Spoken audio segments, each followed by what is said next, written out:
இந்த வீடியோல நம்ம வடகம் எப்படி செய்யணும்ன்ட்டு அதுதான் தாளிக்கிற வடகம் இருக்கும் இல்லையா? அது எப்படி செய்யணும்ன்ட்டு பார்க்கலாம். ரொம்ப டீட்டெயிலாக போடுறேன். கொஞ்சம் கூட மிஸ் பண்ணாமல் ஸ்கிப் பண்ணாமல் கடைசி வரை பார்த்துடுங்க.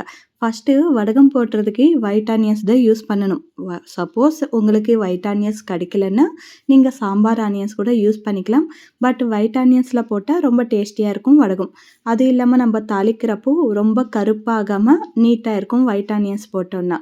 அதே நம்ம நார்மலாக யூஸ் பண்ணுற ஆனியன்ஸ் போட்டுட்டோன்னா எல்லாம் கொஞ்சம் கருப்பாக ஆகிறதுக்கு சான்சஸ் இருக்குது. அதனால தான் ஒயிட் ஆனியன்ஸ் யூஸ் பண்ணுவாங்க. இது கட் பண்ணுறப்பயே மூக்குலேருந்து கண்லேருந்து தண்ணி நல்லா வரும். ஸோ நீங்கள் மாஸ்க்கு கண்ணாடி அந்த மாதிரி யூஸ் பண்ணிக்கலாம்.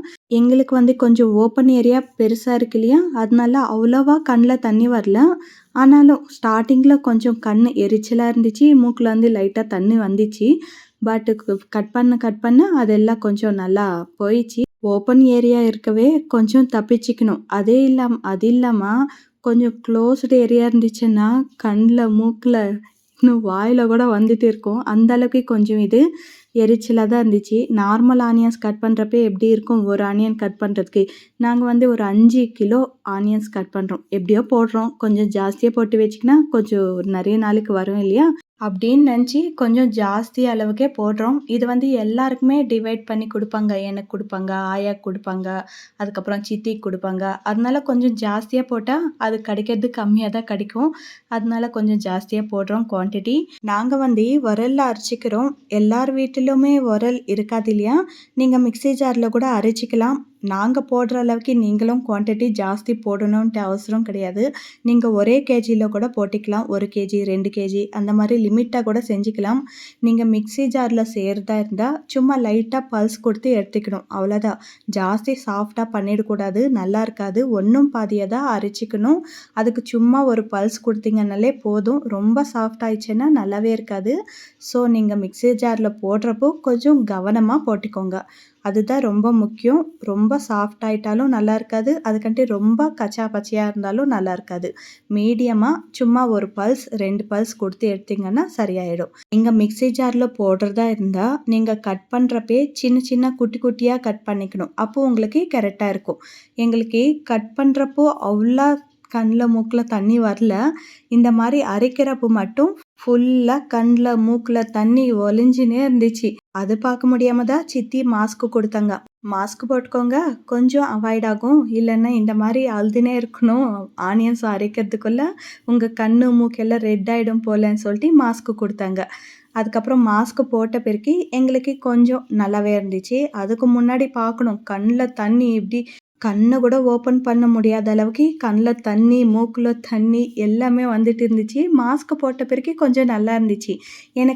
எனக்கு இந்த மாதிரி சுற்றுறது தான் பிடிக்கும். அந்த மாதிரி தள்ளுறது கொஞ்சம் பயமாக இருக்கும். எங்கே கை நசுங்கிடுமோன்ட்டு கொஞ்சம் பயமாக இருக்கும். அதனால நான் சுற்றுவேன். அம்மா கை நோவ போகுதுன்னு சொல்லிட்டு கொஞ்சம் நேரம் வாங்கிக்கினாங்க. அம்மா நேக்காக செய்வாங்க எல்லாம். ஏன்னா அவங்களுக்கு பழக்கம் இருக்கு இல்லையா? நம்ம சின்ன வயசுலவும் இதே மாதிரி தான் ஏமாற்றி கொஞ்சம் சுற்றிட்டு போயிடுவோம். ஜாஸ்தி நம்ம உரல்ல அரைச்சது கிடையாது. இருந்துச்சு, இல்லைன்னு சொல்ல மாட்டேன். இருந்துச்சு, ஜாஸ்தி இல்லை. இந்த மாதிரி சுற்றுற வேலை மட்டும் வாங்கிப்பேன். எல்லாமே அரைச்சாச்சு. அரைச்சிட்டு வீட்டுக்கு போகிறதுக்குள்ளே தம்பி காலையிலேருந்து வேலைன்னு இருந்துட்டோம். நீங்கள் லாஸ்ட் வீடியோ பார்த்தீங்கன்னா தெரியும். ஒரே நாளில் எல்லா வேலையும் வச்சுக்கணும். தம்பி டயர்டாகிட்டு இருப்பாங்க 2 பேருன்னு சொல்லிட்டு சிக்கன் வாங்கிட்டு சிக்கன் குழம்பு செஞ்சுட்டு இட்லி ஊற்றி வச்சுட்டா. அது ஒரு சைடு வெந்துட்டு இருந்துச்சு. இன்னும் ப்ராசஸ் எல்லாம் இருக்கு இல்லையா? வடகம் செய்கிறதுக்கு ப்ராசஸ் எல்லாம் இருக்கு இல்லையா? அந்த ப்ராசஸில் நாங்கள் உட்காந்துருக்குறோம். நாங்கள் எடுத்தது 5 கேஜி ஆனியன்ஸ்க்கு ஒரு 1/4 கேஜிக்கிட்ட கொஞ்சம் ஜாஸ்தியாக பூண்டு எடுத்துக்கணும். அதுவே போதுமாக இருந்துச்சு. பூண்டு ஜாஸ்தி சாப்பிட்றவங்க இன்னும் கொஞ்சம் ஜாஸ்தியாக போட்டிக்கலாம். ஃப்ளேவர் நல்லா தான் இருக்கும். அதுக்கப்புறம் பூண்டு இந்த மாதிரி ஒன்றும் பாதியாக நசுக்கிட்டு போட்டுக்கணும். ரொம்ப சாஃப்டாக வேண்டாம்.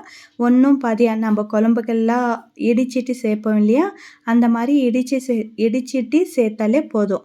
அதுக்கப்புறம் ஒரு 50 கிராம்ஸ் அளவுக்கு வெந்தயம் சேர்த்திக்கணும். ஒரு 1/4 கேஜிக்கிட்ட கொஞ்சம் ஜாஸ்தியாகவே கடுகு சேர்த்திக்கணும். கடுகு எவ்வளோ சேர்க்குறோமோ அவ்வளோக்கு உளுத்தம் பருப்பு சேர்த்திக்கணும். கடுகுல கொஞ்சம் கல் அந்த மாதிரியெல்லாம் இருக்கும் இல்லையா? அது கொஞ்சம் க்ளீன் பண்ணிக்கிட்டே அம்மா சேர்க்குறாங்க. காலையிலேருந்து டைம் இல்லைன்னா முன்னாடியே இந்த மாதிரி எல்லாம் க்ளீன் பண்ணி வச்சுக்கணுன்னா ஒரே வாட்டி சேர்த்துருக்கலாம். பூண்டு இன்னும் இடிக்கணும்னு சொல்லிட்டு தம்பி கொஞ்சம் ஹெல்ப் பண்ணிட்டு இருக்கிறான். கடுகு சேர்த்துட்டோம் இல்லையா? கடுகு எவ்வளோ போடுறோமோ அதே அளவுக்கு உளுத்தம் பருப்பு சேர்த்திக்கணும். 1/4 கேஜி கடுகு போட்டோன்னா 1/4 கேஜி உளுத்தம் பருப்பு சேர்த்திக்கணும். 50 கிராம்ஸ் அளவுக்கு ஜீரகம் சேர்த்திக்கணும். ஜீரகம் கூட ஜாஸ்தி சேர்த்தோன்னா பூச்சி விழுந்துடும். அதனால ஜீரகம் கூட கொஞ்சம் கம்மியாகவே சேர்த்திக்கணும்.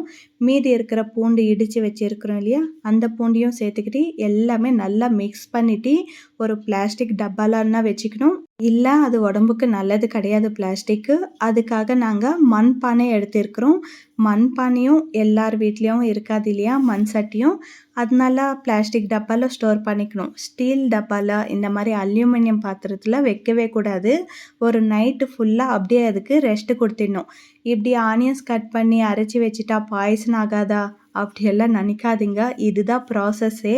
பாய்சன் எல்லாம் ஆகாது. இது ரொம்ப வருஷம், ஒரு வருஷத்துக்கு ஃபுல்லாக நம்ம யூஸ் பண்ணிக்கலாம். இது ஒன்றுமே ஆகாது. இதுதான் ப்ராசஸ்ஸே.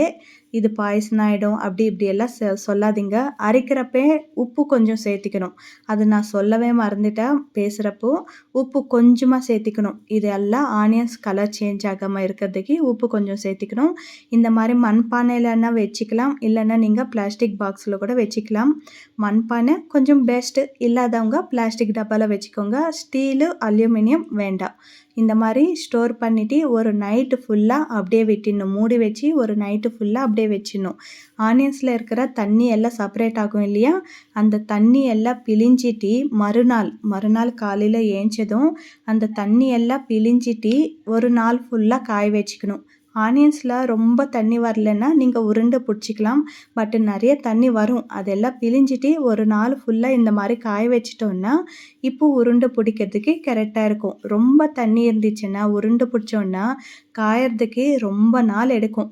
இது உள்ள வரைக்கும் நல்லா ட்ரை ஆகணும் இல்லையா? அதனால காயறதுக்கு ரொம்ப நாள் எடுக்கும். இந்த மாதிரி பிடிச்சி வச்சாலே நம்மளுக்கு 20 டேஸ் இல்லைன்னா 1 மந்த் வரைக்கும் நல்லா காய வைக்கணும். இந்த மாதிரி சின்ன சின்ன உருண்டையும் பிடிச்சி வச்சுக்கலாம். இல்லை பெருசாகவும் பிடிச்சி வச்சுக்கலாம். அது நம்மளோட விருப்பம் தான். நம்மளுக்கு எந்த சைஸுக்கு வேணுமோ அந்த சைஸ்க்கு பிடிச்சி வச்சுட்டு வெயிலில் நல்லா காய வச்சுக்கணும். நான் இதெல்லாமே ப்ராசஸ் எல்லாம் செஞ்சுட்டு மறுநாள் காய வச்சேன் இல்லையா? அதுக்கு மறுநாள் நான் ஊருக்கு கிளம்பிட்டேன். அதனால் இந்த உருண்டை பிடிச்சி காய வைக்கிற வீடியோ எல்லாம் இதில் மிஸ் ஆயிடுச்சு. இந்த மாதிரி உருண்டை பிடிச்சி காய வச்சுக்கணும். அவ்வளோதான் ப்ராசஸ்ஸே.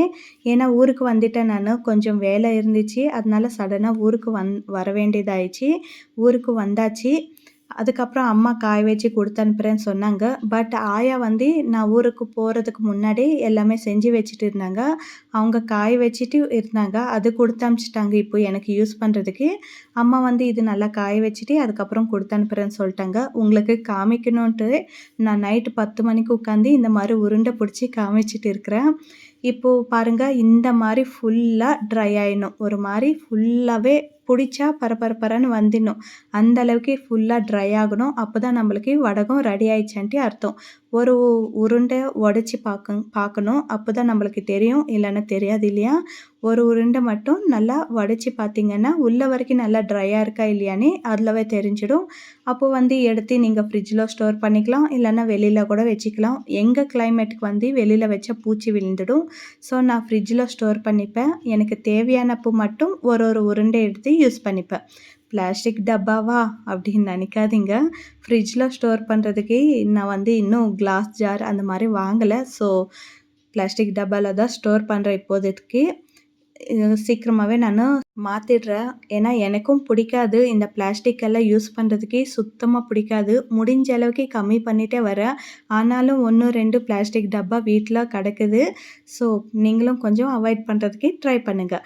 இந்த மாதிரி வடித்து வச்சுக்கிட்டு நீங்கள் நார்மல் மசாலா டப்பாவில் போட்டு வச்சுக்கிறீங்கன்னா பருப்பு சாம்பார் செய்கிறப்போ இல்லைன்னா சாம்பார் செய்கிறப்போ அப்படி யூஸ் பண்ணிங்கன்னா ஸ்மெல்லு கம கம கமன்னு இருக்கும்.